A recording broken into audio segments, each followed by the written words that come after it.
அனைவருக்கும் வணக்கம். வளர்பிறை சதுர்த்தி தினத்தில் விநாயகரை வழிபட்டால் என்ன பலன்? இந்த வீடியோ உங்களுக்கு பிடிச்சிருந்தால் லைக் பண்ணுங்கள், ஷேர் பண்ணுங்கள், கமெண்ட் பண்ணுங்கள். மறக்காமல் இந்த சேனலை சப்ஸ்கிரைப் பண்ணுங்கள். வாங்க வீடியோக்குள்ளே போகலாம். வளர்பிறை சதுர்த்தி முழுமுதற் கடவுளாக இருப்பவர் விநாயகர். விநாயகர் என்ற சொல்லுக்கு தனக்கு மேலே வேறொரு தலைவன் இல்லாதவன் என்று பொருள்.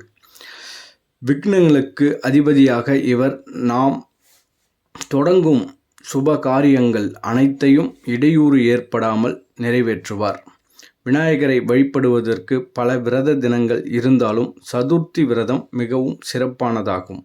சதுர்த்தி விரதம் இருந்து விநாயகரை வழிபடுவதால் கஷ்டங்களை நீக்கி பக்தர்களின் விருப்பங்களை நிறைவேற்றுவார். செவ்வாய்க்கிழமை அன்று விநாயகரை வழிபடுவதால் செவ்வாய் பகவானின் அருளும் பூரணமாக கிடைக்கும். வளர்பிறை சதுர்த்தியில் வானில் சந்திரனை பார்ப்பது அல்லது 4ஆம் பிறையை பார்ப்பது கேடு விளைவிக்கும் என்பது பெரியோர்களின் வாக்கு.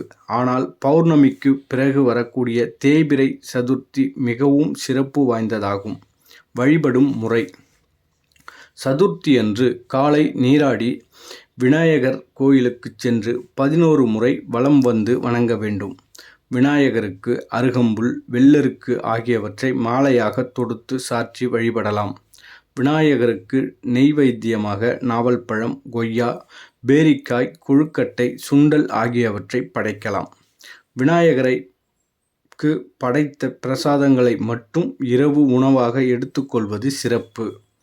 நாள் முழுவதும் விரதம் இருக்க முடியாதவர்கள் பால், பழங்களை உணவாக எடுத்துக்கொள்ளலாம். பலன்கள்: சதுர்த்தியில் விரதம் இருந்து பூஜை மற்றும் வழிபாடு செய்தால் 1 வருடம் விரதம் இருந்த பலன்கள் கிடைக்கும் மற்றும் குழந்தை பாக்கியம் கிடைக்கும். திருமணத்திற்காக காத்திருப்போர் இந்த விரதம் இருந்தால் திருமணம் நடக்கும்.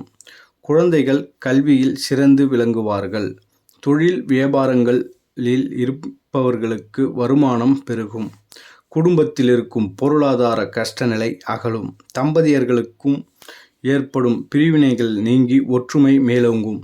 இந்த நாளில் விநாயகப் பெருமானை வழிபட்டால் வளமான வாழ்வு கிடைக்கும் என்பது நம்பிக்கை.